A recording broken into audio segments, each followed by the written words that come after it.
the middle class, especially during the beginning of the emergency, welcomed it. It was seen as a ray of hope for the country. Later on, of course, they were disillusioned with it.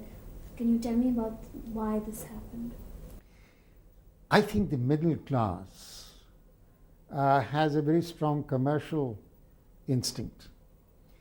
And the atmosphere that prevailed at that time of a sense of disturbance, of a sense of protest and the possibility of the protest getting out of hand, disturbed their commercial instincts a great deal.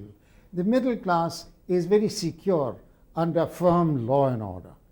On the other hand, it feels insecure when a popular protest is building up. And I think at the time of the emergency, prior to the emergency, there was a popular protest building up. And the middle class was not very comfortable with that. And therefore they welcomed the emergency until the emergency itself became an instrument of oppression against them. Because after all, you remember that the newspaper readership, newspaper ownership, particularly the English language press, is very much a middle class phenomenon.